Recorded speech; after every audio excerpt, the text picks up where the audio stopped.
Okay, let me starting this last lecture recalling the high order averaging method for continuous differential equation. So differential equation given in this standard form, we have a power series of epsilon up to k, and all the coefficients, the functions here, is assumed to be only continuous. Okay, we are not assuming, for instance, Lipschitz in the second variable. Here, all the functions are only continuous functions. And for this kind of differential equation, we defined the high order averaged functions, hi, just by taking the average of each coefficient of epsilon power to I. So hi is the average of fi, okay, the average in time. And we also assumed the hypothesis H that imposes for a given subset V such that the closure of V is contained in the domain. We assume that there exists an epsilon 1 such that for each lambda in the open interval 0, 1 and each epsilon between 0 and epsilon 1, any t-periodic solution of this difference equation is entirely contained in V. So note that the difference equation is defined in this domain, the closure of V. Then when I say a t-periodic solution of this difference equation, I am assuming that this is contained in the closure of V. So the hypothesis says that if this difference equation has a periodic solution, that means this difference equation has a periodic solution containing the closure of V, then it has to be entirely contained in the interior of V. In particular, if this difference equation does not have periodic solutions, then this hypothesis is automatically satisfied. Okay, so for this kind of difference equation, we have the usual statement for the higher order averaging method. Denote H0 equals 0 and let N be the index of the first order non-vanishing averaged function. Okay, so H0 up to HL minus 1 is equal to 0 and HL is distant from 0. Then we assume that for a 0 of this average function, there exists a neighborhood V with the closure of V contained in D, satisfying three things. The first one, HL is distant from 0 for every Z in the closure of V minus Z star. That means that V is an isolating neighborhood for Z. We also assume that hypothesis H is satisfied for this V, okay? And that the Brouwer degree of HL V0 is distant from 0. Yes, is distant from 0. Then the result is that for the epsilon sufficiently small, the difference equation 10, this one, has a t-periodic solution contained in the closure of V for every time and converging uniformly to a constant function, Z star, as epsilon goes to 0. Okay, so this is the result. We discussed also some consequences that comes from the negation of hypothesis H. So when we have to check hypothesis H, we assume its negation, and we have this consequence. I'm not going to recall this now because it will appear in the application, and we will comment with more attention. And I also provide another property, a geometric property that's not equivalent to hypothesis H, but at least implies in hypothesis H. Okay, so just a comment. One could ask me, why we did not follow the same approach that we had before for instance, the continuous Lipschitz case. Okay, so recall that the approach in the Lipschitz case involves expanding the displacement map around epsilon equal to 0. And in order to define the displacement map, we need to define the time t map. Okay, and this time t map, in order to define this map, we need at least the uniqueness of solutions passing through a specific initial condition.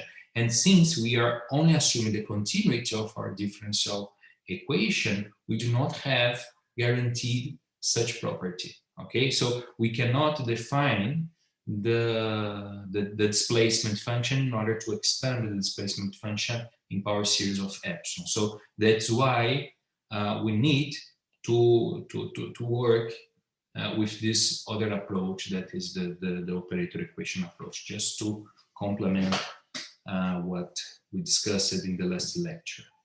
Okay, so let's start now this example, an example of a non-Lipschitz continuous perturbation of harmonic oscillation in light of our last theorem. Okay, so here we consider x double dot equal minus x plus a first order perturbation, epsilon times x squared plus x dot square, plus a k order perturbation. Okay, so a power to k that multiplies x squared and that multiplies times this function, which is a non-Lipschitz function. It's the cubic root of x squared plus x dot squared minus 1. So note that this function is not locally Lipschitz in any neighborhood of SE1 of this circle. Okay, because here we have the cubic root of this function. So it's not Lipschitz in any neighborhood of S1. And plus the remainder, higher order terms in epsilon. The result that we get applying the last theorem is that for any positive integer k and epsilon sufficiently small, this difference equation admits a periodic solution converging to SE1 uniformly as epsilon goes to 0. So when we have a difference equation which is eventually non-Lipschitz in a specific region, and we compute the average function, and we see that the 0 of this average function is located at some point that which the difference equation is Lipschitz in the neighborhood of this point, we did not have to use the private theorem, because we could try to restrict the domain of our difference equation and just use the classical averaging theorem. This happens, for instance, we will see in discontinuous piecewise difference equation that when you compute the average function, you see that its zeros are located in some place where the function is continuous, for instance, is smooth.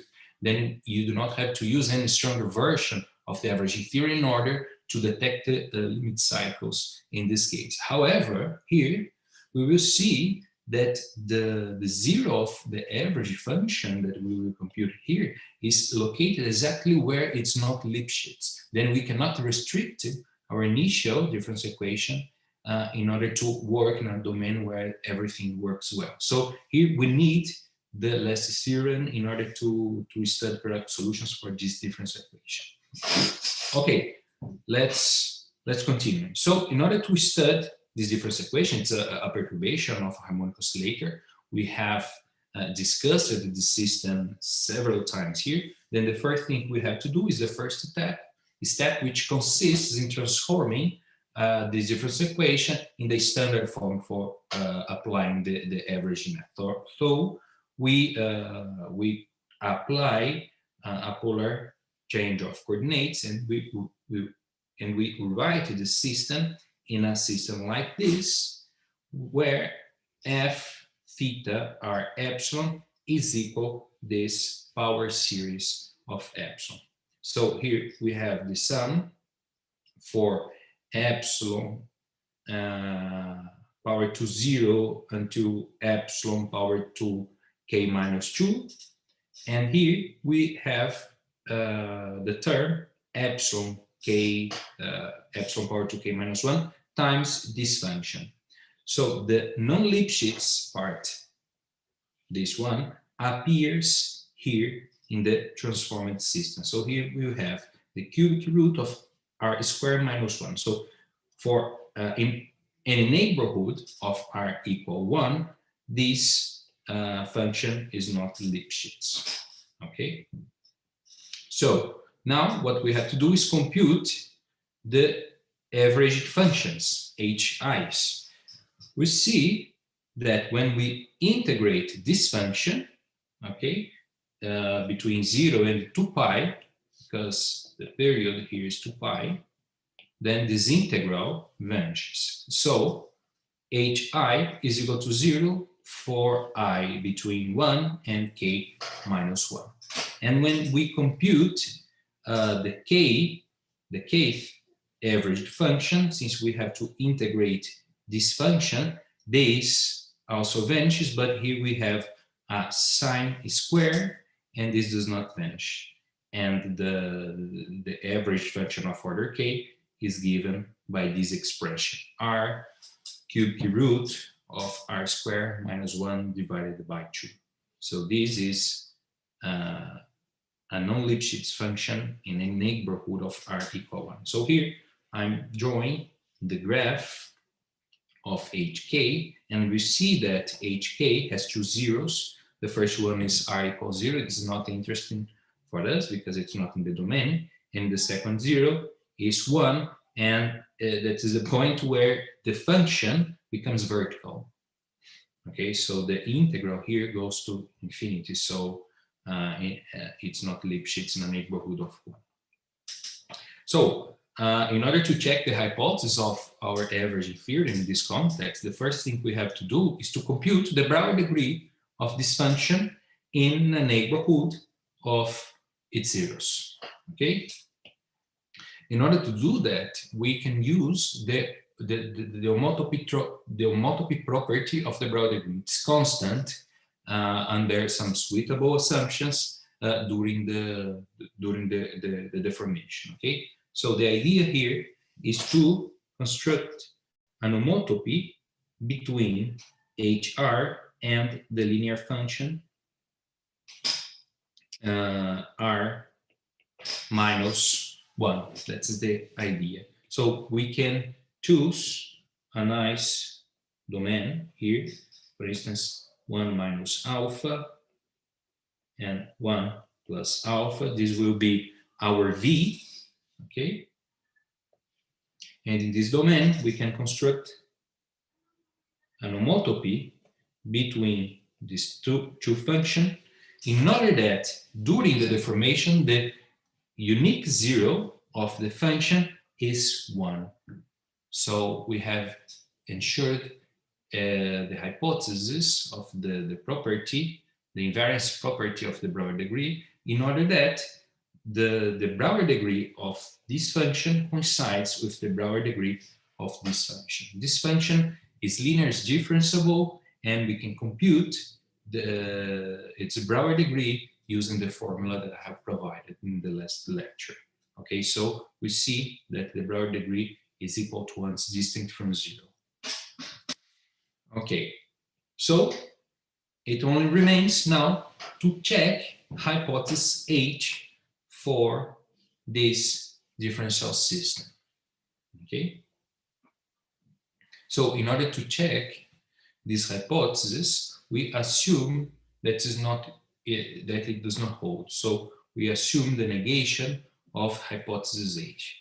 And as I have commented in the last lecture, its negation provides the numerical convergent sequences epsilon m and lambda n. Epsilon m belongs to this interval, which is open at 0, which is important, and lambda m is contained in this open interval, such that epsilon m goes to 0 and lambda m goes converges to some point in the now closed interval 0, 1. Okay. We also have a sequence of 2 pi periodic solutions of this differential equation. Okay, so Rm, the image of Rm is contained in the closure of V.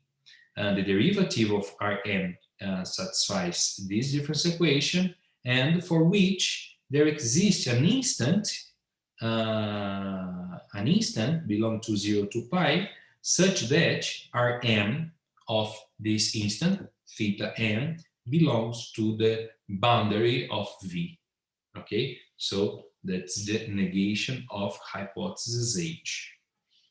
And as an application of the Arzelà-Ascoli theorem, we can see, notes that the derivative of this function goes to 0 as m goes to infinity, because we have this epsilon multiplying everything here. Then, as an application of the Arzelà-Ascoli theorem, we can see that this function can be taken, by taking subsequence, uniformly convergent to a constant function. And in addition, since for each m we have an instant such that Rm of this instant belongs to the boundary of V, we can see that the limit, the constant limit of this function, is a point at the boundary of V. In this case, the boundary of V is just 2 points, 1 plus minus alpha. Okay? If now we use that Rm is a solution of this differential equation, then through the by the integral characterization of solution of differential equation, we know that Rm of theta is equal Rm of 0 plus the integral between 0 and theta of epsilon m lambda n f of Rm of S epsilon m ds. Okay, we know that. But we also know that Rm is 2 pi periodic. That means that when I compute Rm of 2 pi, it must coincide with Rm of 0. Then this vanishes and this integral has to be 0. However, since we know that epsilon m and lambda m is not 0 for every n, then this integral has to vanish. Okay? So we know that the integral between 0 and 2 pi of this function computed at Rm of theta is equal to 0. Okay? So now what we do is to substitute the expression of f in this integral. Okay? We call that this is the expression of f.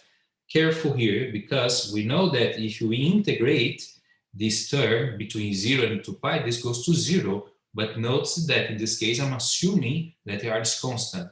But the integral I'm doing here is not taking r to be constant.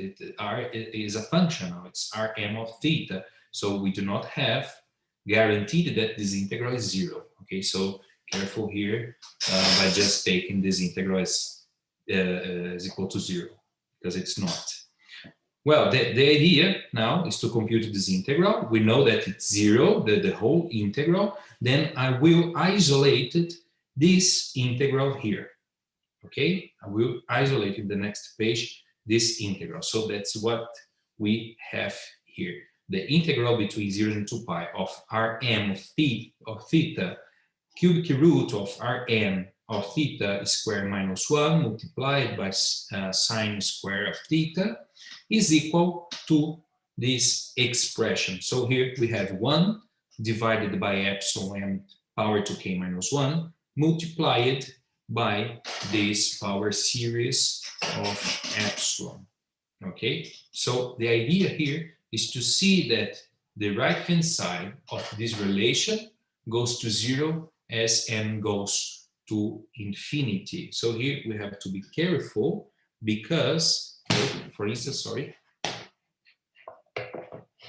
because we have an epsilon m power to I minus 1. So for instance, if I is equal 1, then we do not have epsilon here, and we have an epsilon in the denominator. So we have to be careful in order to conclude that this goes to 0. These functions gn, ij, I'm just changing the names in order to simplify the expression. So this is this integral here. So what I'm going to prove now is that gn ij is a function of order epsilon n power 2k. That's what I'm going to prove. And to do that, I'm going to use the integration by parts, okay? Because if we call Rmi by u and cosine power to j times sin by dv, okay, we know that du, this is equal to u times v computed between 0 and 2 pi. This goes to 0 because the integrand is periodic, okay? And I have minus the integral between 0 and 2 pi of v du, okay? V, the integral of the primitive of this function is given by cosine minus cosine j plus 1 theta divided by j plus 1, and the derivative of this function u is just I that multiplies Rn of theta I minus 1 R prime n of theta. Okay, so that's what I'm writing here. So applying integration by parts, I had forced the appearance of the derivative of Rn, and I know that Rn is a solution of this difference equation, which has an epsilon, a factor epsilon here. Okay, so substituting the Rn by its value, it's epsilon m lambda m times f of theta Rn of theta epsilon n, and also substituting this function, the value of the function computed at this point, we conclude that gmij is given by this sum. Okay, and in this sum we already have this power of epsilon n. Okay, this starts by 1, and then we have proved just by this first step that gmij is an order epsilon n. However, here we have written this function in terms of itself. Okay, it's not itself because I'm changing this this index, but the property of it to be order m does not depend on the index ij.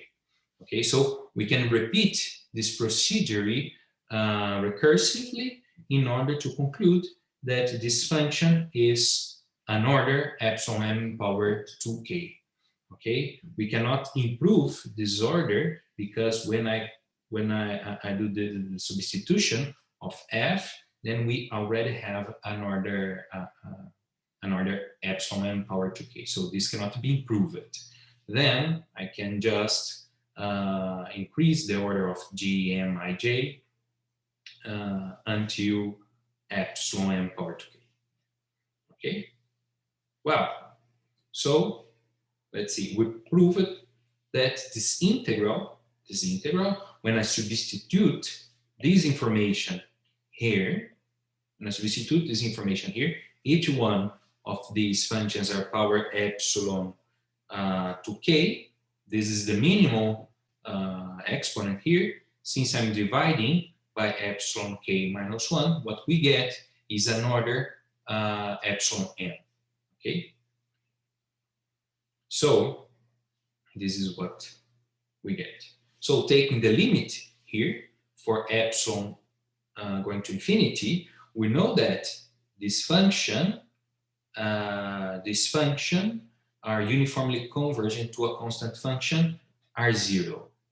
Okay, so the integral with the limit, we can commute this operation. So the limit of this integral is the integral of this limit. Okay, and in the right hand side it goes to 0. Okay, so what we conclude is that the integral of R0 multiplied by the cubic root of R0 squared minus 1 times sine square of theta, this integral is equal to 0. However, we can compute this integral. This integral is equal this function. And we know that this function vanishes only for it's equal equals 0 implies that R0 belongs to plus minus 1, 0. Okay? And we know that it does not happen because R0 belongs to the boundary of a V, and the boundary of a V can be only 1 plus alpha and 1 minus alpha. So this cannot happen. Therefore, hypothesis H must hold for the differential equation that we are dealing. And theorem 5 can be applied in order to conclude the proof of this theorem and obtain the existence of a periodic orbit converging to SE1 uniformly as epsilon goes to 0. So this is the a complement of the last lecture, which was missing. Here I have run it, a mathematical simulation of this differential equation. We can see here the existence of the limit of a periodic solution here, and the simulation was done for k equal 2 and epsilon equals 0.1.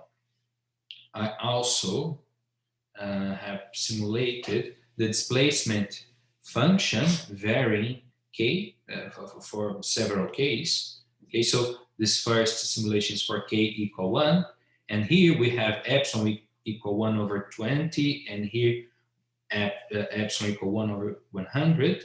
We see that the displacement function intersects with the axis x close to 1, and when we make epsilon small, it approaches to 1, and the displacement function becomes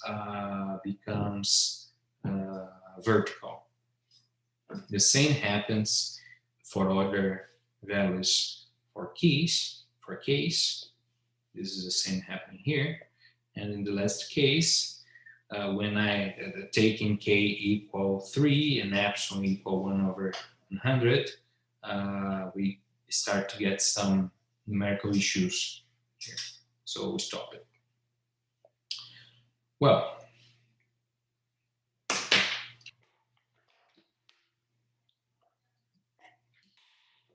okay, so we have studied the averaging method for studying periodic solutions, for smooth distance, for Lipschitz continuous systems, and for continuous systems without assuming the Lipschitz conditions. Now, let us study the averaging method for studying periodic solutions of discontinuous piecewise smooth differential equations. Okay, so let us consider D an open bounded subset of an Euclidean space. S1 here will be the quotient of R by the integer t. It's just to simplify the decomposition of the space that I will do here. It's the same as assuming that all the functions are t periodic in the time variable. Okay. So we will consider disjointed subsets Sj of S1 times D, and we will assume that at Sj, the boundaries of Sj are piecewise CK embedded hypersurface, and we denote by sigma as the union of the boundaries of Sj. Sigma will be our discontinuity set. Okay. Well, so we also consider functions fi and r given by this sum. So here I'm assuming that fi is the sum between j equal to 1 up to n of the characteristic function of the closure of Sj computed at Tx multiplied by a function Fij. The same thing for the remainder. So what does this mean? The characteristic function, as you may know, is defined as 1 if Tx belongs to the set A, and 0 if Tx does not belong to the set A. Okay, so the characteristic function of Tx associated to the set A is defined like this. So here, what I'm defining here is a function which takes the value of Fij if Tx belongs to the closure of Sj. Okay, so I'm decomposing the domain and dividing the domain into subsets, and in each one of these subsets I'm consider a distinct function, okay, in order to define this Fi.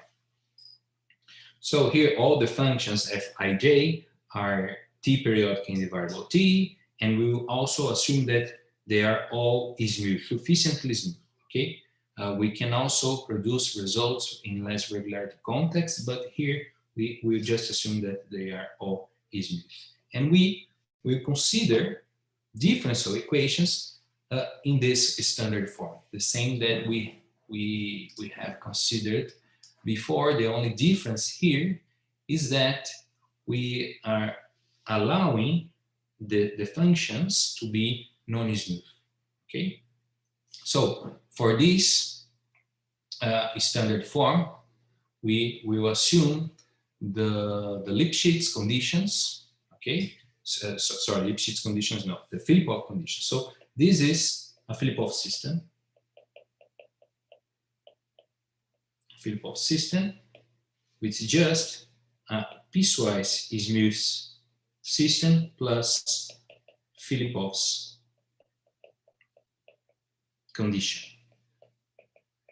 Okay, so at this point, I think that you have heard a lot about Filipov systems in other courses. Then we can just use the concepts and definitions of this kind of system. Okay, so what we are doing here, we have our domain. Let me draw here. This is our D, and we also have our S1. So let's just consider an identification of these two straight lines, and then I'm decomposing this set into other sets. Okay, and in each piece I am considered a let's say a distinct differential equation. Okay, F1 for instance, F2, F4, and F5. Okay, so in each one of these pieces I'm consider this differential equation, and the solution of this differential equation is given by the Filipov's convention. Okay, so this is the context we are going to work now. Okay, so the main hypothesis in order to introduce the averaging method in this context is the crossing hypothesis. So it says that there exists an open-bounded subset C contained in the domain D, such that for epsilon equal to 0, this curve intersects the discontinuity set only in crossing region. Okay, so let me just copy this figure. Sorry.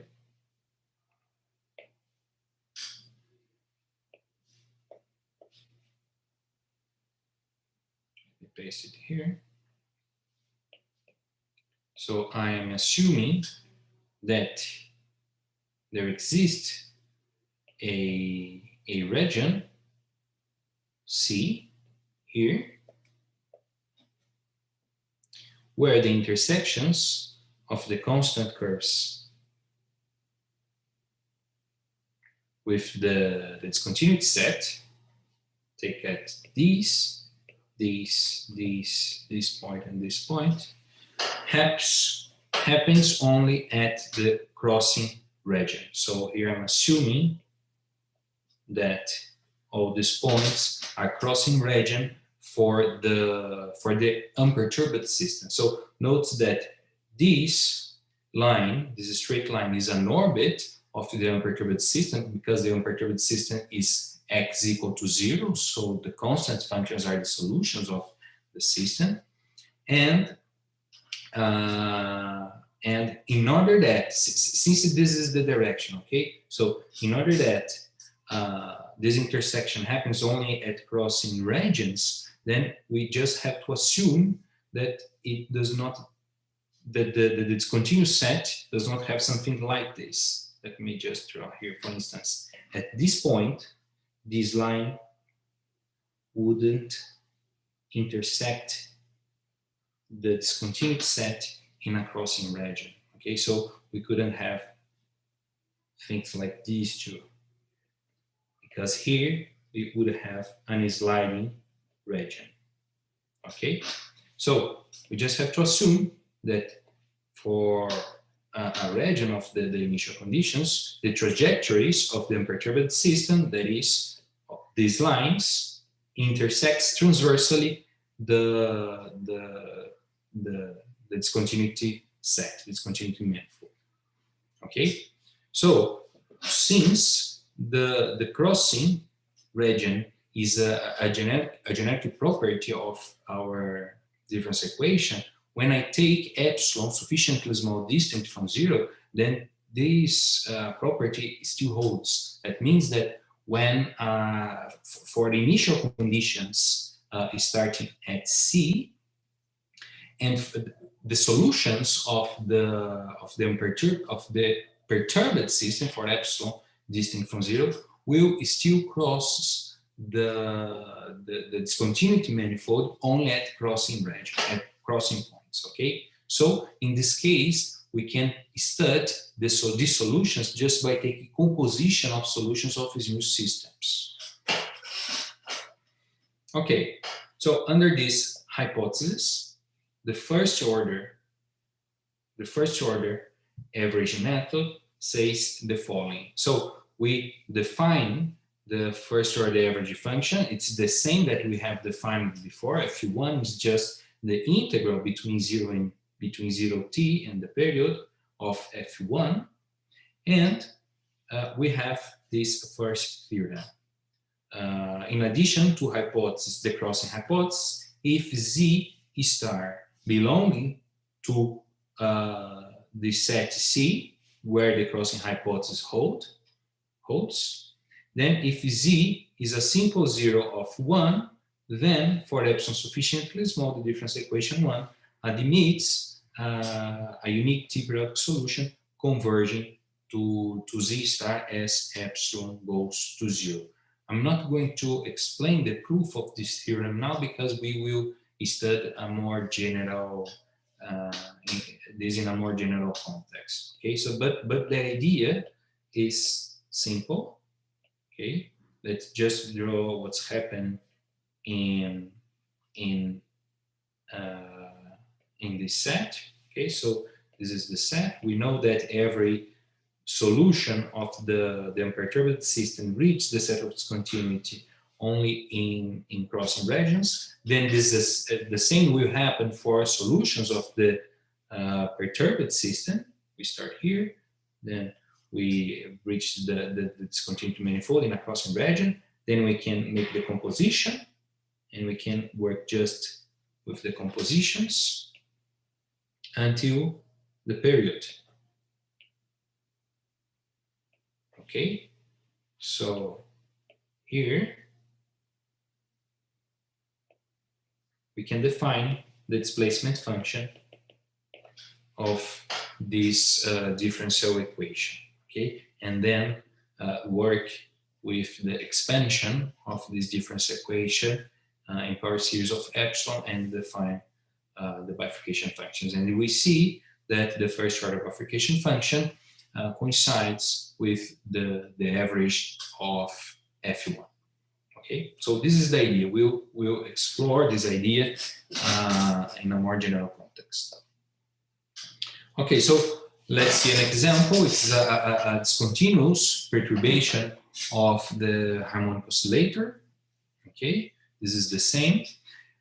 Recall that in order to detect periodic solutions after the first order analysis, we had to assume that the perturbation was cubic in the smooth context and piecewise quadratic polynomial in Lipschitz, in continuous but Lipschitz context.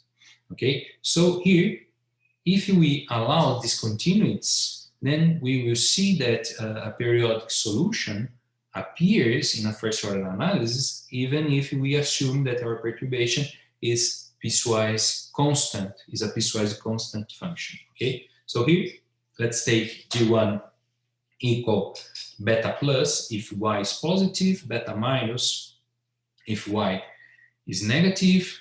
We compute the normal form, the standard form. We apply the transformations. We can compute the first order average function. Note that in this case, the discontinuity manifold is only happens only at time. Okay, this is the standard form. The discontinuity is 0, pi over 2, and 2 pi. Okay, so if we draw, this is the discontinuity set. So we have pi divided by 2 and 2 pi. Okay, and for this discontinuity manifold, the orbits of the unperturbed system always intersects the discontinuity manifold transversally. So this property remains persists for the epsilon small. So the crossing hypothesis is satisfied in this context. And when we compute the first order average function, we obtain this linear function, and of course we can solve this linear function. We can solve this linear equation and obtain a simple zero, which belongs to the domain as long as B1 multiplied by this difference is positive. Okay. Sorry, Douglas. Yes? One comment. You have selected P over 2, but the integral is between 0 to pi and then pi to 2 pi. Yes. Yes, sorry. It is wrong here. Thank you.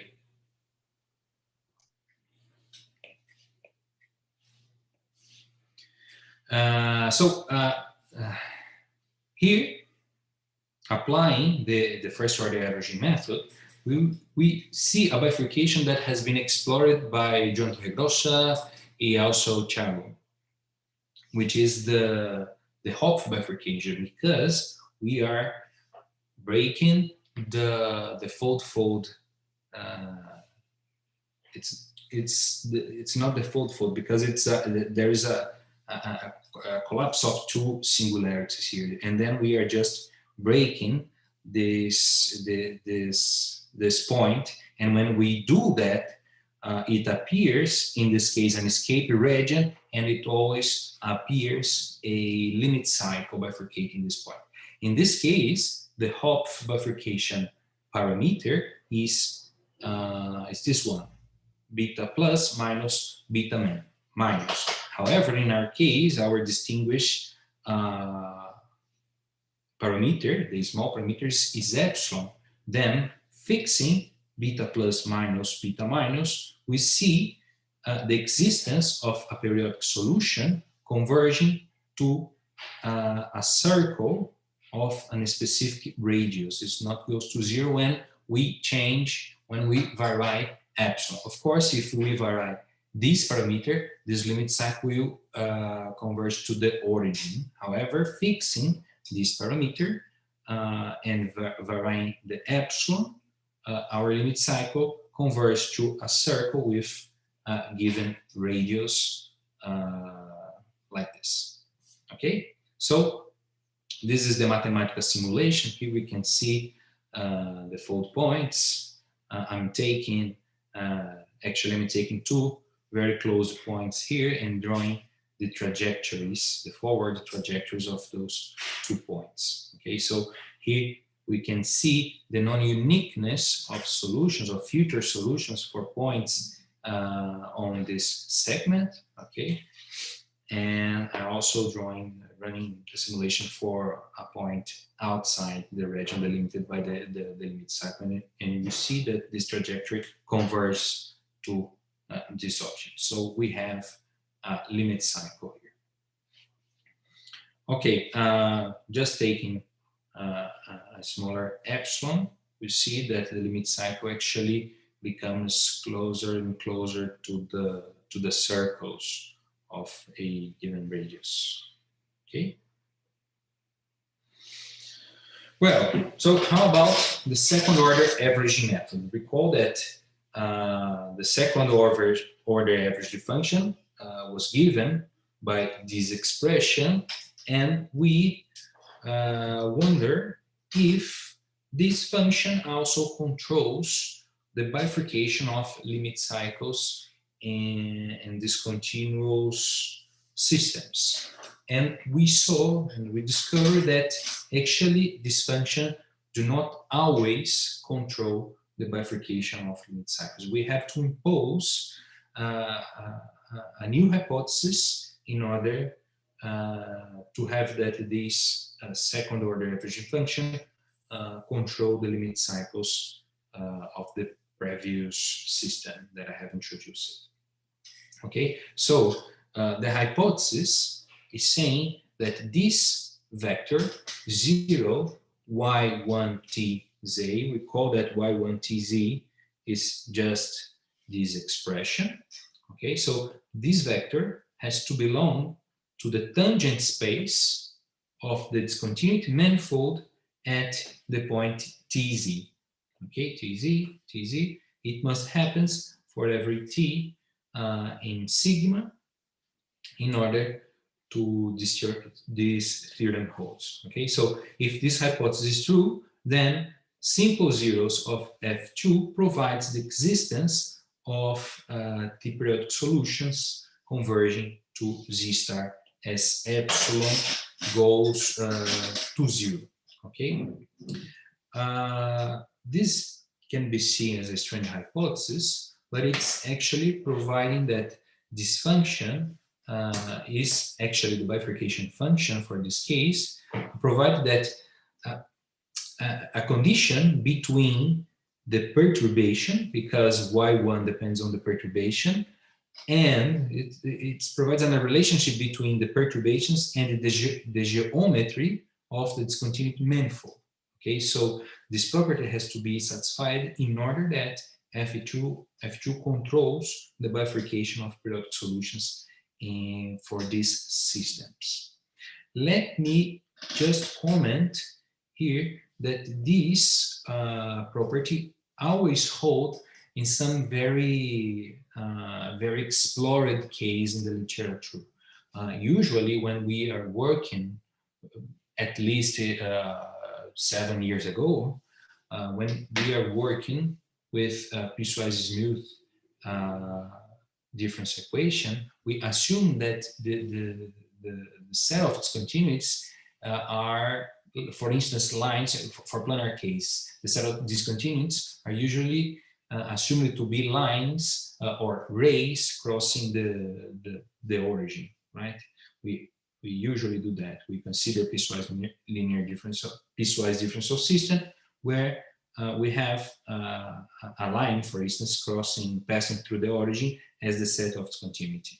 Also, in that time when we produced this paper, we had works with this configuration of discontinuous manifolds. So in this case, for this case, these hypotheses always hold, okay? Because when we are working with planar systems with rays of discontinuity, when we perform a polar change of coordinates, what we get are discontinuous systems, but the discontinuity are located only at the time variable. And for this kind of system, this condition always hold.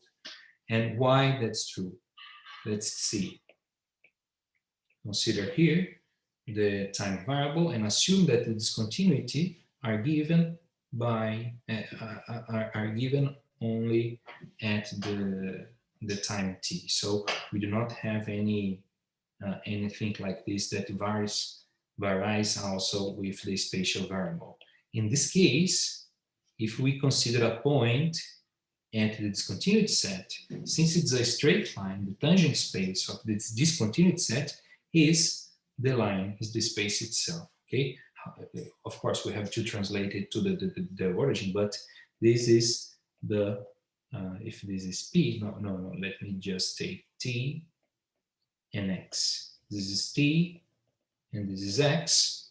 If it is the tangent space of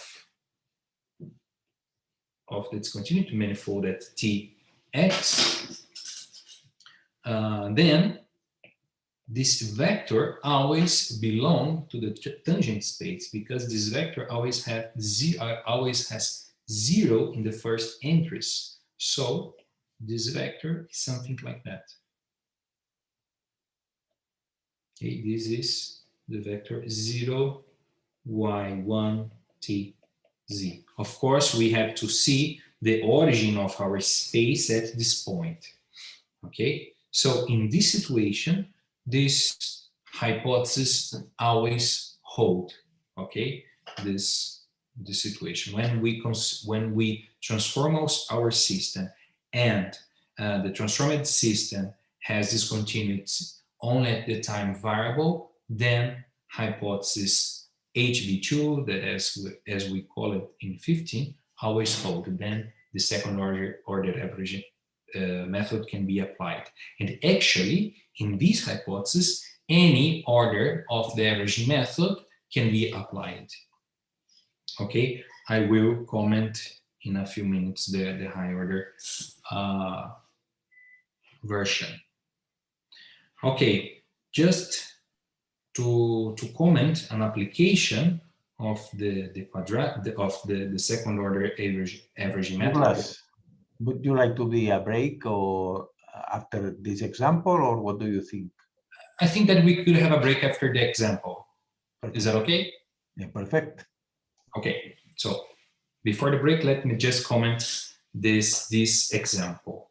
So in 11, we studied these three families of quadratic homogeneous center, and we want to detect bifurcation of limit cycles using the averaging theory of first and second order. Okay, so we perturbed these families of quadratic homogeneous system in this family of systems. So we consider first order perturbation, second order perturbation. The perturbations were quadratic, perturbations, and the set of discontinuity were lines, okay, like this. So for the second order average function, the hypothesis HB2 that I have explained before holds in this case. So we don't have we don't need any other kind of theorem. We can just use the average functions that we have already defined. Okay. So let me comment. The idea here was to find the maximum number of limit cycles, or at least lower boundaries for this maximum number of limit cycles for these three kind of centers. Let me comment what we found for these systems, okay? Z2, for these families, Z2. So the idea, in order to use the first and second order averaging theorem here, is the same. We have to transform the system into another system in the standard form for applying the averaging method. So the first thing we have to do is linearize the system. So since they are homogeneous, they can be conjugated with the linear center, and the conjugation, the linearization, were stated in this work, the Zoladex paper, and using this transformation, the differential system Z2 is transformed into this linear center. Okay. Then after transforming the system Z2 in a linear center, we apply the polar coordinates in order to write the system in the standard form. However, when we do that in this case, what we obtain are a differential system. However, the right-hand side of the differential system were piecewise rational functions, not polynomial anymore. Okay, so we have this function written in the standard form, but now we have those quotients here. Okay, so the functions A1 and A2 are piecewise functions given like this. The function A1 are polynomials of degree 3. Okay, then we have to compute the first and second order average function for this family of differential equation. Okay, doing so, when we compute the first order average function, we obtain that F1 is written as a combination of 8 functions. Okay, this coefficients Kn depends on the initial coefficients of perturbations, and the functions Fn are given by this list of functions. Then you can see that when you change the example that you are considering, if we consider things more complicated than the linear center, then the functions that you obtained starts to be more complicated. Okay, so we have some quotients here, then we have other functions that depends on L2, which is a logarithmic function of a quotient, and also these other functions phi tilde, which are given as this difference, and the function phi is something like that depends on a square root and an arctangent of a square root multiplied by an tangent. Then just for you to notice that the things starts to become strange. Okay. Well, so what we have done here, the idea was to expand this function in power series of ρ around ρ equal to 0, and doing that we saw that Fi for I equals 0 until 5, this starts as ρ power I plus 1, and the last two functions, f6 and f7, started as a power 8 of ρ, and f7 a power 10 of ρ. With this, we can see that this set of function is an ECT system, an extended complete Chebyshev system in a neighborhood of the origin. I'm not going to explain this concept here, but if anyone is interested in those techniques, can check these papers, these two papers, okay? So this implies that in a neighborhood of the origin for ρ near 0, we can find 7 zeros of our first order average function. We can find coefficients, suitable coefficients k, in order that f1 has 7 zeros near ρ equal to 0. Okay, so these 7 simple zeros. This means that the averaging method provides 7 limit cycles. I didn't say, but this is done assuming that the polynomial perturbation vanishes at the origin.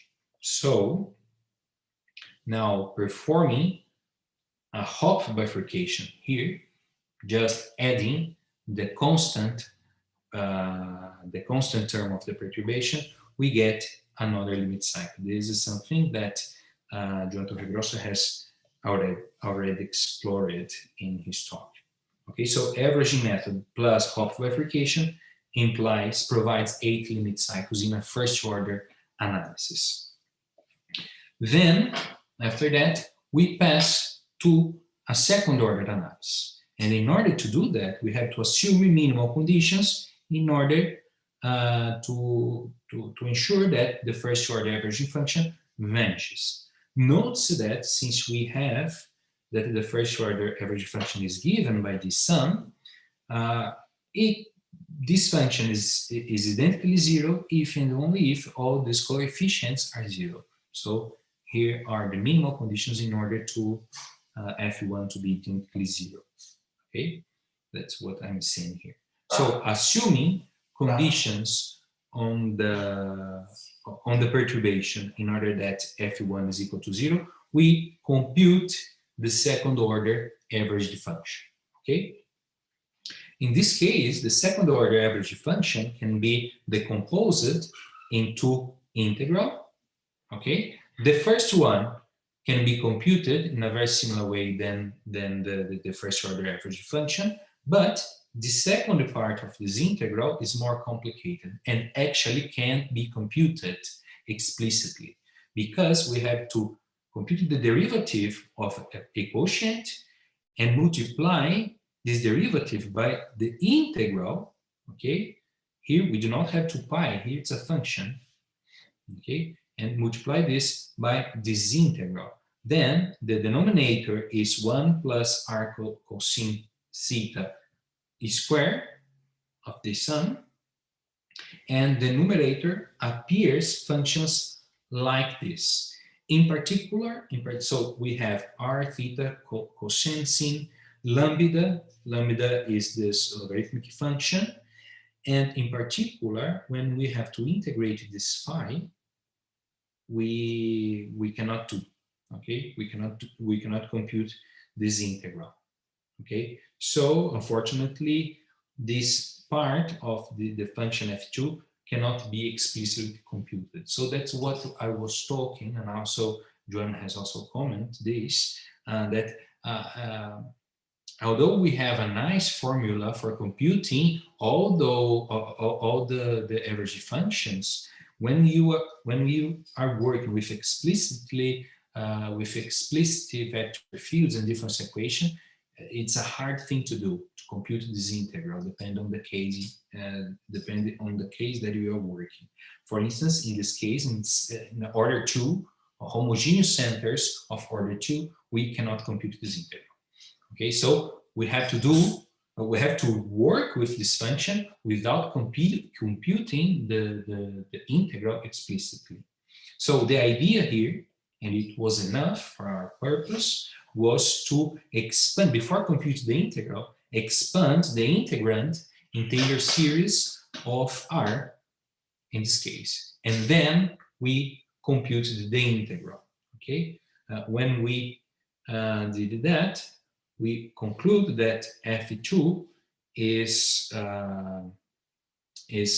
can be written as a sum of powers of R, and then after a lot of algebraic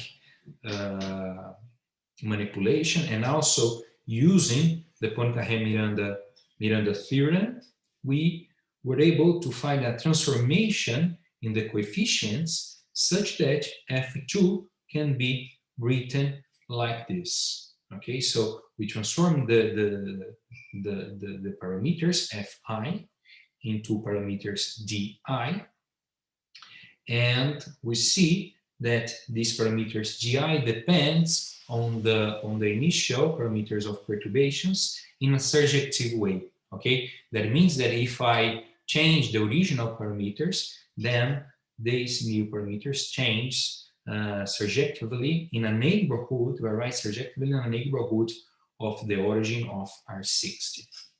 Okay, so again, we can ensure, for instance, using the preparation theorems, for instance, we can ensure that this function has at least 15 simple zeros around R equals 0. Then the average method provides 15 limit cycles. Here, I'm still assuming that the polynomial perturbation vanishes at the origin. So after obtaining 15 limit cycles, we can add the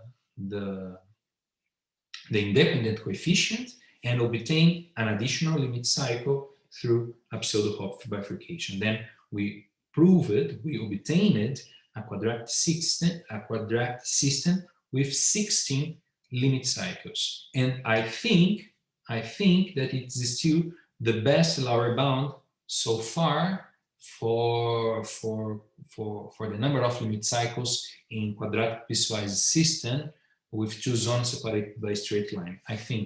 I don't know, perhaps Joan could inform us if this is still the best lower bound. I saw that in his talk yesterday. They showed that locally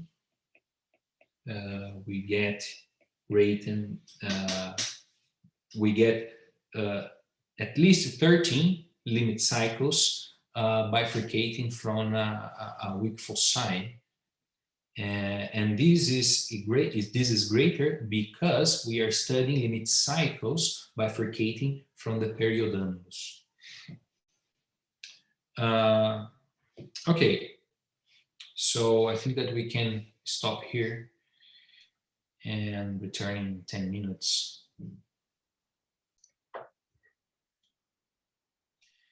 Okay, so just to comment, the high order averaging method, as we have stated for the functions that we have already defined, works in the non-smooth context as long as the discontinuity only happens at the time variable. Okay, if you have, for instance, a piecewise linear system, a vector field, and you can transform this non-smooth vector field into a non-autonomous differential equation with discontinuous, which is discontinuous and only at the time variables, then you can apply the formula for the averaged, for the high order average functions as we have defined it without any problem.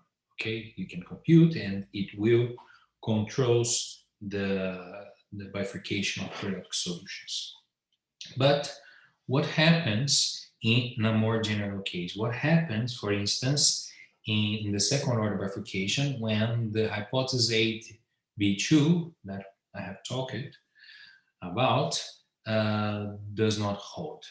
So let us consider difference equations, piecewise difference equations given in this standard form. So this is the same that we always have, but here Fi are defined as dysfunction. So note that in this context, the characteristic function was taking time, but it was constant. Okay, so if theta belongs to this constant interval, then Fi is equal to Fij. In this case, these intervals depends on the variable x. Okay, so I'm assuming that those functions theta j satisfies these inequalities, cannot intersect itself, and they are just smooth functions on the domain D. Okay, so the idea, I have a picture. I have a picture here. Let me just comment this picture. The discontinuous set are given now by these curves. Okay, so this is a graph. However, the domain of the graph is the spatial spatial domain.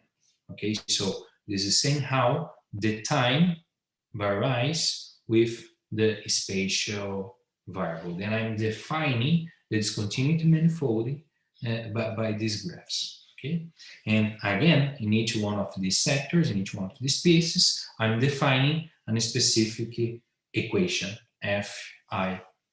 This is another way of write this function. Okay, so Fi is equal Fij if t, the variable t, is belongs to a certain interval that depends on x. Okay, so for this kind of system, we obtained the second order bifurcation function that we call it Minicurso function too, and we saw that this bifurcation function is equal to the average function that we have defined plus an increment, an F2 star, okay? And the expression of this increment is given by this. So this is interesting to note that, for instance, if the function Fi is continuous, F1 is continuous at this point, then this difference is equal to 0 because we have our theta j of x here, that's the curve.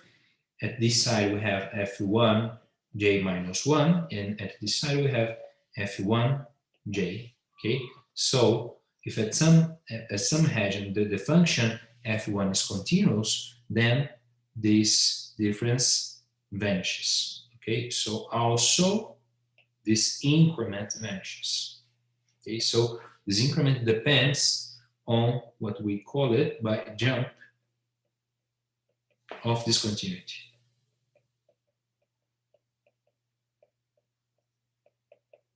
Okay, now this term is related with the hypothesis HB2. Let's just recall the hypothesis. Oh, sorry, it's here. This hypothesis HB2, which is saying that this vector must belong to the tangent space. So let's see what's happening here.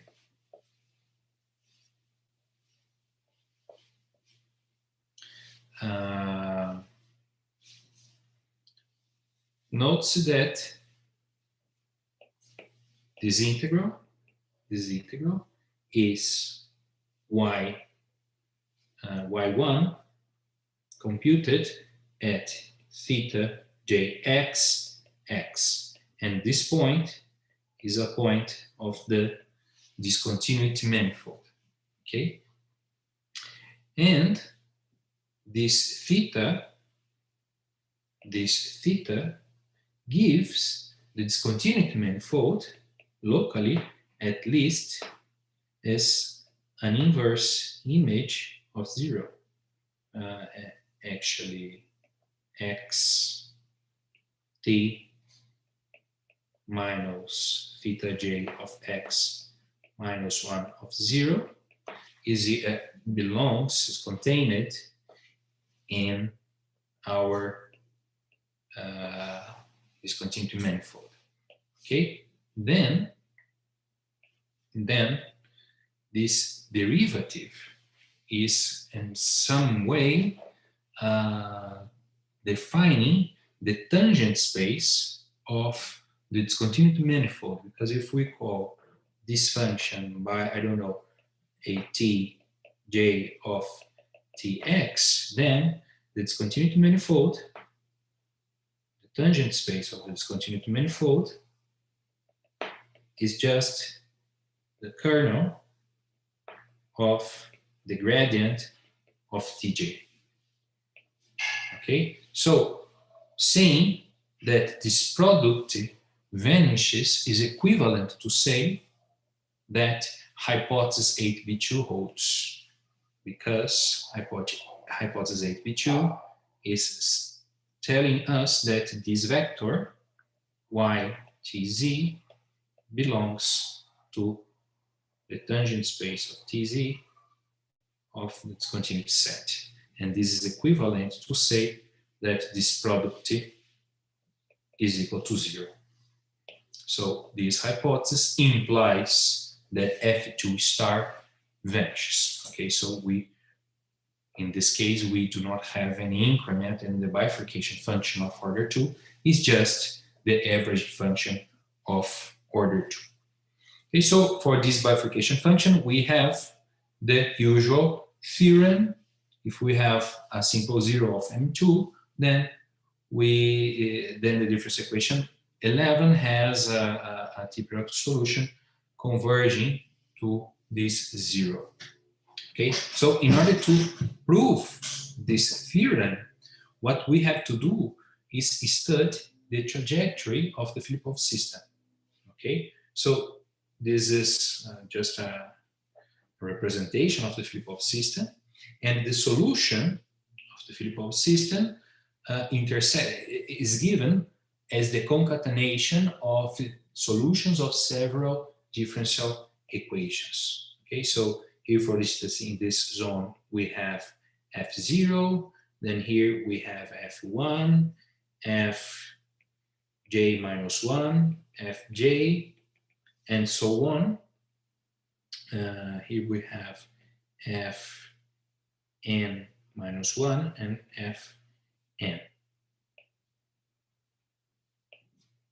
Okay, so in each piece of this figure, the trajectory of the Filipov system is a solution of a differential equation, which in the right-hand side we have this expression. Okay, so that's what I'm writing here. The derivative of Vj is equal to Fj computed at this point. Okay. We also have another information here, which is the initial condition. It's not any solution of this differential equation, but we have to fix the initial condition. So here we have to be careful with this definition, because it when one see this, one can think that for t equals 0, the value is for t equals 0 is equal to x0, but it's not true. Okay, this is just indexing and explicit the dependence with the initial condition. But I'm not saying that for t equals 0, this expression is equal x0. What we have here actually is that phi 0 for t equals 0 is equal to x0. And here we have the phi j t x0 epsilon. Then in order to have a continuous trajectory, what is true here is that phi j computed at this time that we are calling alpha j. Okay, so phi j computed at alpha j is equal to phi j minus 1 computed at the same time. So we have this kind of recursively defined sequence of differential equations which provides the trajectory of the Filipov system. Another thing that we can note in this figure is a relationship, an implicit relationship for this function alpha j, which is the time that this piece of the trajectory intercepts this graph, theta j. So here notes that alpha j, since it is corresponding to this point, alpha j is equal, it's in this curve, so it's equal to theta j computed at this x, which is this x. It's not x0, it's close to x0, it's not x0, but it's exactly this function evaluated at t for t equal alpha j. So we have this implicit relationship for alpha j. It does not provide a formula for alpha j, but we can compute all the derivatives of alpha j implicitly by this relationship. Okay? Well, so what we have to do now is just try to expand in Taylor series the displacement function. Okay, so we have our trajectory for a time t, it reaches the section that we are interested, and the displacement function is just this difference, is phi.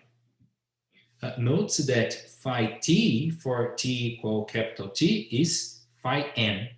Okay, this is important too. So this is phi n, is the last piece of our trajectory computed at t x0 epsilon minus x0. Okay, so this is the displacement function. And I want to expand this displacement function around the epsilon equal to 0. Okay, so using the integral characterization of the solutions, we can write the solutions of the recursively defined sequence of difference equation like this. The last one is given by this integral. When we basically solve this recursive, we can see that phi n, the last piece of the trajectory, is equal x, the initial condition, plus the sum of integrals. I'm just substituting the recursively formula for phi j given by this here, and doing so recursively we obtain this expression for phi n. And as I told, the displacement function is just is given by this expression. Then the idea is to expand the displacement function like this. Okay.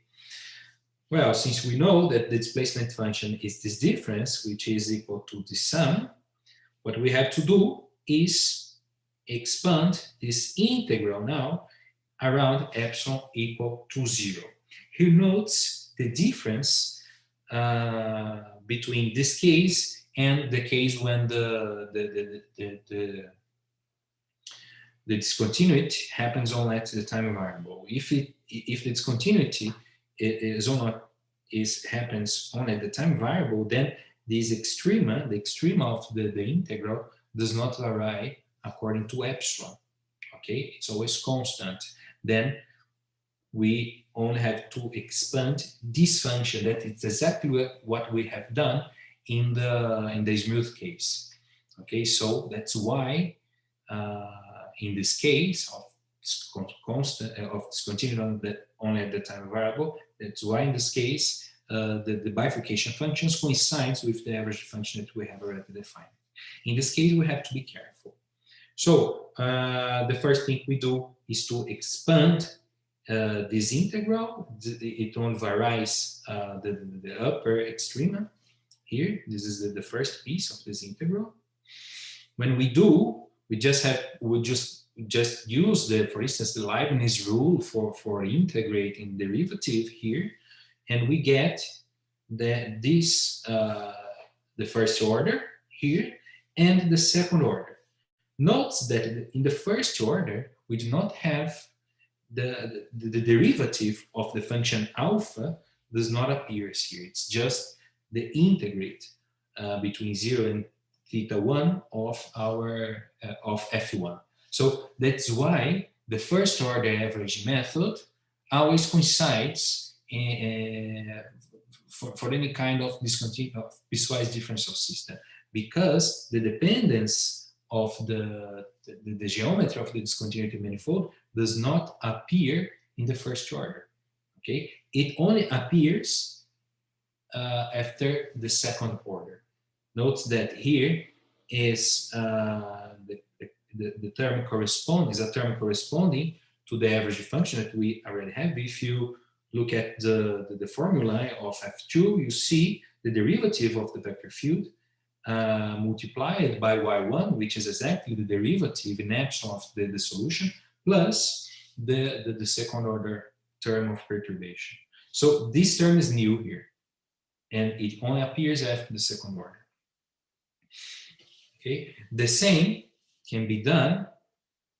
Oh, okay, so here we have this derivative, and this derivative can be obtained by the relationship that we get for alpha 1, for alpha j. Okay, this relationship, we can compute derivatives of alpha j. And doing so, we conclude that this derivative is the derivative of theta 1 multiplied by this integral. Repeating this procedure for the others integrals. Okay, here there is it's a little bit different, because in this case the lower extrema didn't depend on epsilon, but here it depends. But the only difference here is that it appears two terms, okay, depending on theta, on the derivative of theta.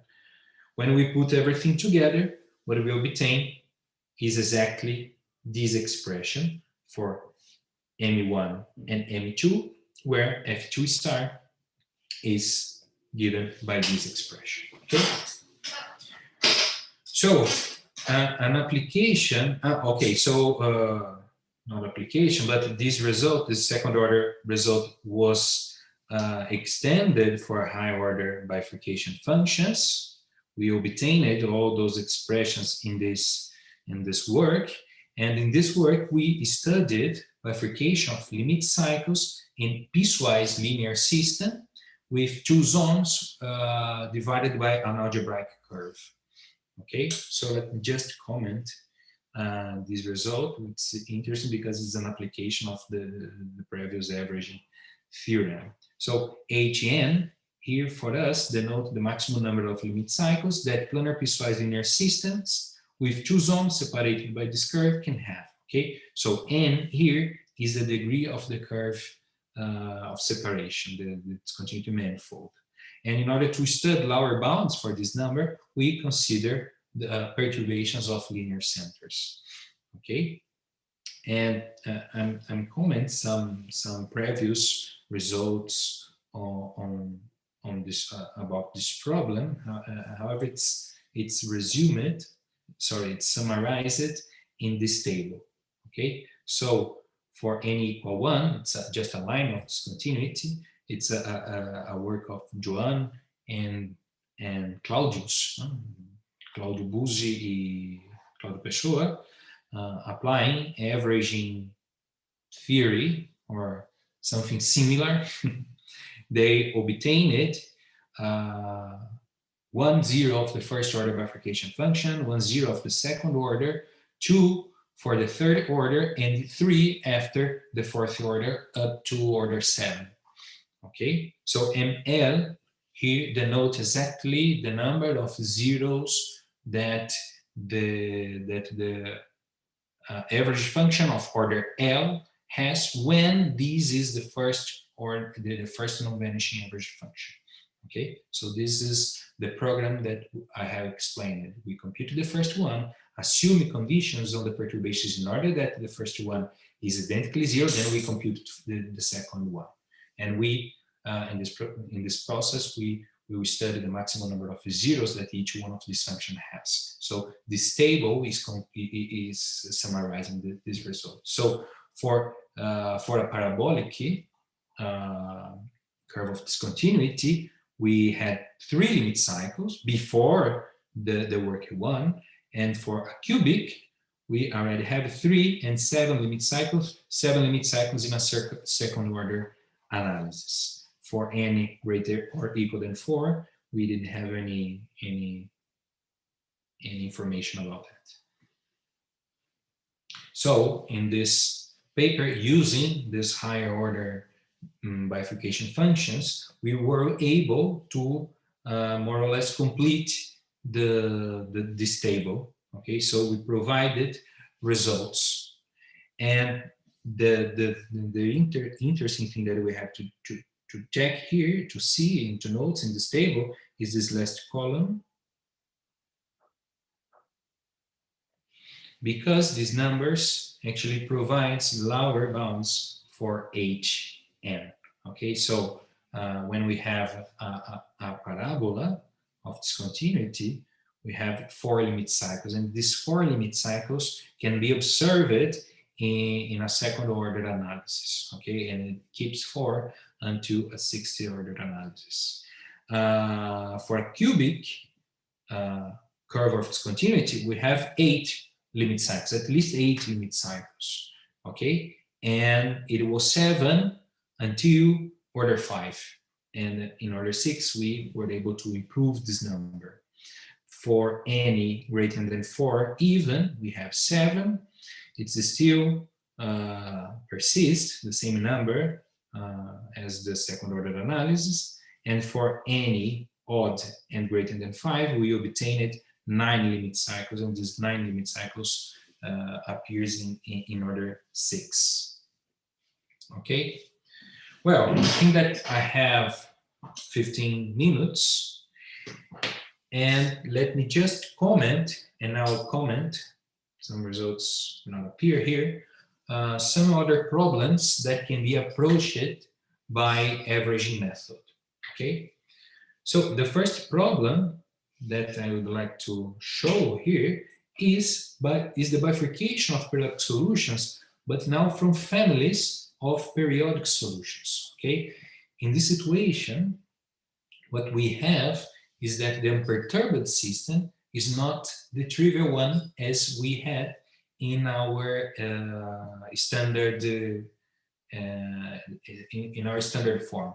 That epsilon appears multiplying everything, and when we take epsilon equals 0, then we have the trivial difference equation x prime equals 0. Here we have an unperturbed term. X prime equals F0 is the unperturbed system. And we assume that for this unperturbed system, we have a manifold that can be open or bounded or closed, a manifold of periodic solutions. And the question here is, the same. If any of the periodic solutions, or what are the conditions on the perturbations in order that some of the periodic solutions of the unperturbed system persists as periodic solutions for epsilon distinct from 0. So for this problem, I have, for convenience, I have collected some references here where, for instance, for a smooth case and a first order analysis of this problem, you can find the results and examples in this paper. It's a paper from Buica, Jaume, and Jean-Pierre François. A second order analysis can be found here. I think that those are works of Buica, Gibri, and Jaume Guinet. A third order analysis, I have a work with Jaume Gibra. And at any order analysis are some works from mine, also Jaume Guinet and Jaume Gibra and Murilo Cândido. So results about this problem in this Muse context can be found here. In the Lipschitz continuous context, you can find results of first order analysis. Here it's a work of Gibri, Makarenkov, and Buica. And for its continuous systems, you can find some results here. It's a work of mine with Jaume and Camila Rodrigues. Okay, so just to illustrate the idea here and what can be achieved by these results, if we consider this 3D polynomial differential system, and if we perform a cylindrical change of coordinates, this system can be written like this. Okay, and here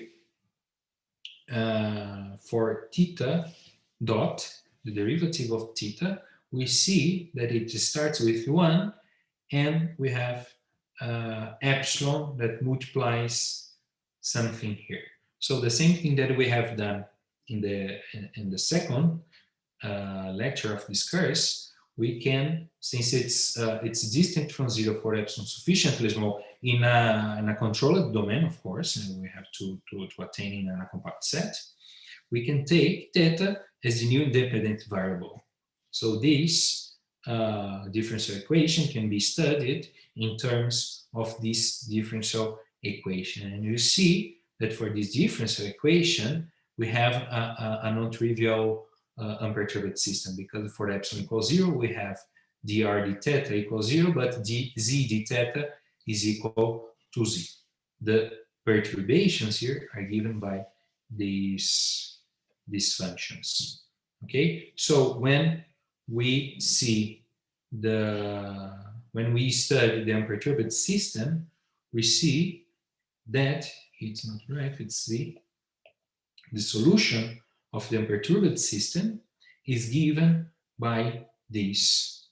Okay, so if you take z0 equal to 0, then this function is constant, r0, 0, that is periodic.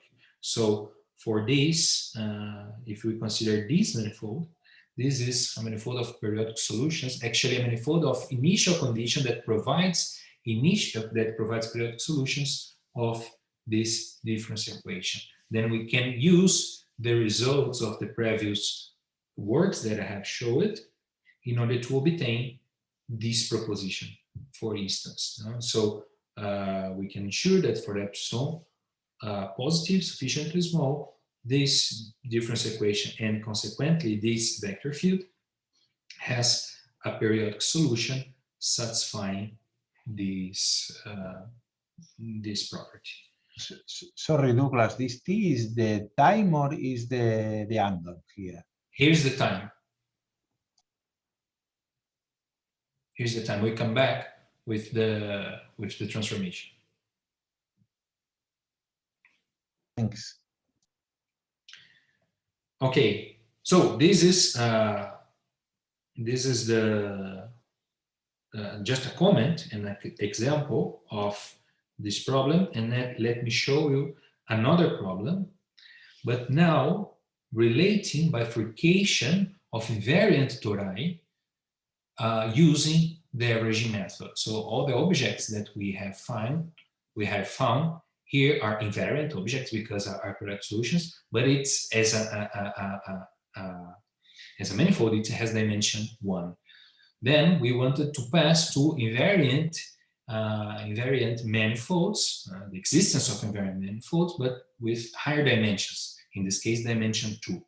Then, in order to study this problem, we consider differential equations given in this standard form, but here we have 2 distinguished parameters. In the standard form that we have studied before, we had only the small parameter, which was epsilon, but here we have epsilon and also mu, which are 2 parameters. So we consider 2 parameter families of non-autonomous differential equations.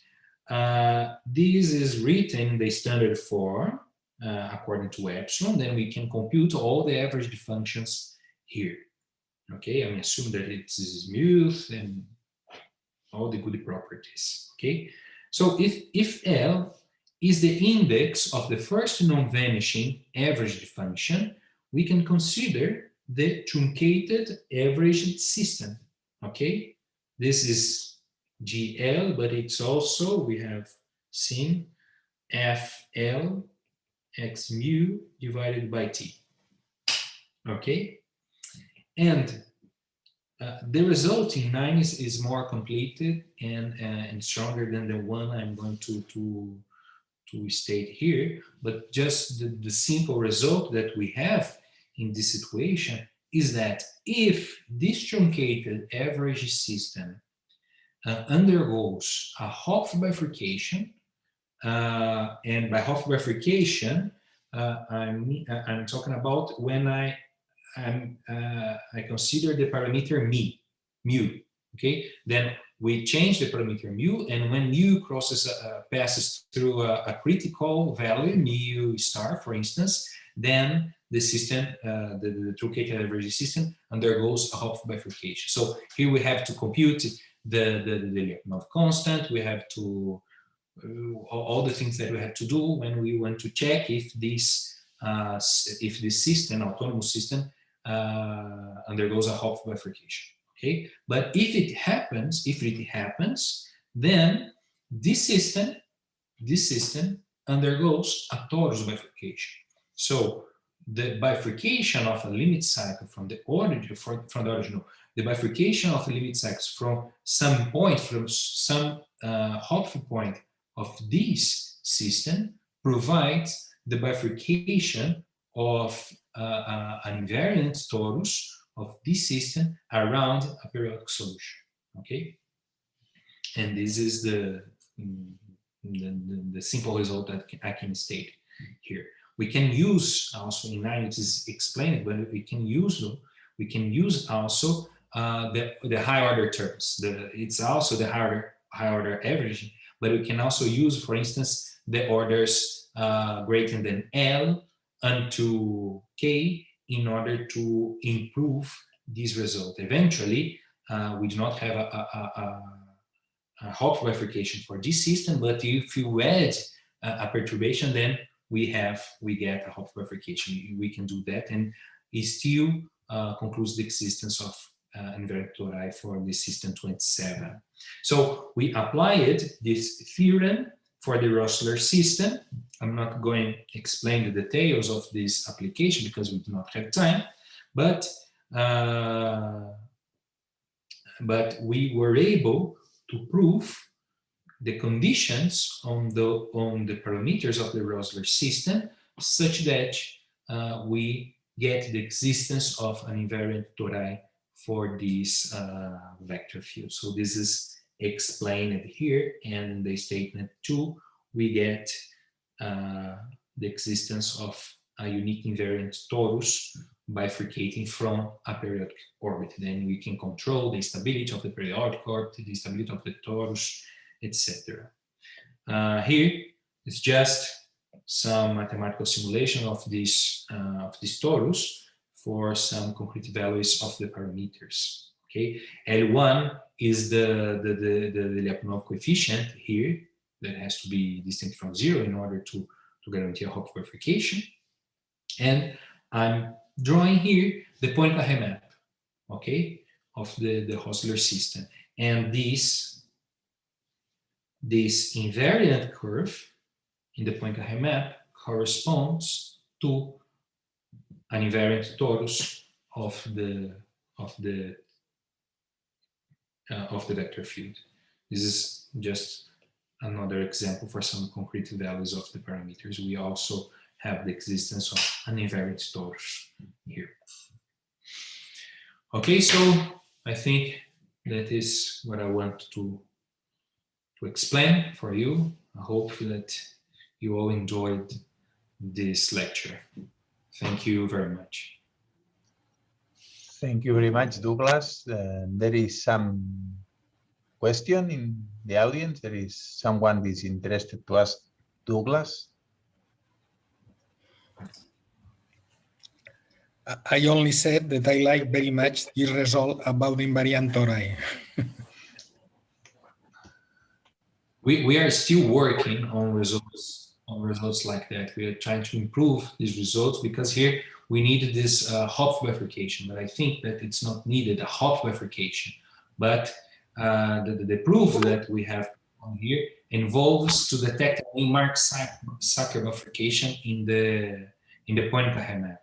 So I needed the half bifurcation, but I think that it's not needed. If we find a limit cycle in some suitable conditions in the first order average function, the first order average function of the first non-vanishing average function, then you always have an invariant Tori in the differential equation. Probably you are right, yes.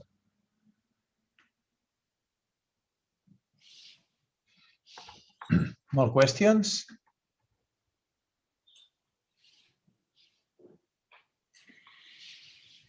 If not, I have a comment. Can you move to the slide that you provide a lower bound for the Hn?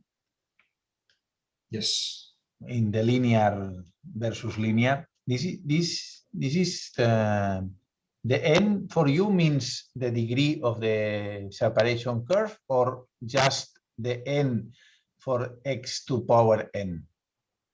No, it's for this curve. Yeah, because if you assume that the curve is a polynomial of degree n, then Hn is at least n over 2 up to first order. But it is, I think that if you can improve, if anybody can improve a result that together with Armengol and Xiangzhang, I think that our lower bound at least should be doubled if you work with second order. But it is quite hard, eh? But it would be nice to have a good lower bound in terms of the degree in the linear case for at least of order n, not n over 2, at least sorry, you just consider an algebraic curve of a fixed order, because in this case it could have the orbits of the unperturbed system could eventually intersects this curve several times. Yes, this is the problems that Jaume explained this morning, no? That you need to control something more. Hmm? Yes, but it could be, of course. Because if you don't bound the degree, you can think, for example, that the discontinuity line is, for example, you know perfectly, no? The sinus, for example, and then you have infinitely many. Yes. Yeah. Well, then I will stop. One comment, please, about this table 2. You separate the curve y equals x power to n, two linear centers, no? This is the case, no? Two linear centers, yes. Yes. Then I have a paper with Xiangzhang that we provide upper bound, not lower. We don't use averaging, but we provide upper bounds using the first integrals of the linear centers. Oh, okay, nice. And these upper bounds, in case, for instance, of the parabola n equals 2, are reached, but we don't know, probably in n larger than 2, probably our upper bounds are higher than the real reached upper bounds, but there exist at least upper bounds for all n at this moment. Okay, nice. Oh, it would be nice to compare these upper bounds with this. I will send you the paper. Yeah, it will be, eventually we'll reach it. Jaume, I think that the work of Douglas, the table 2, is the perturbation of the centers in with the averaging. Or is in the center case? In my case, are center and center fixed. Arbitrary linear centers. Okay, it's not center case. It's focus case actually. Okay. Then Here, it's perturbing. Table 2 is for linear in general. Linear. What we are discussing now, Jaume, I think is linear. Yes. In my case, is linear. Yes. Well, then I stopped the recording because I think it's enough for today. Yes.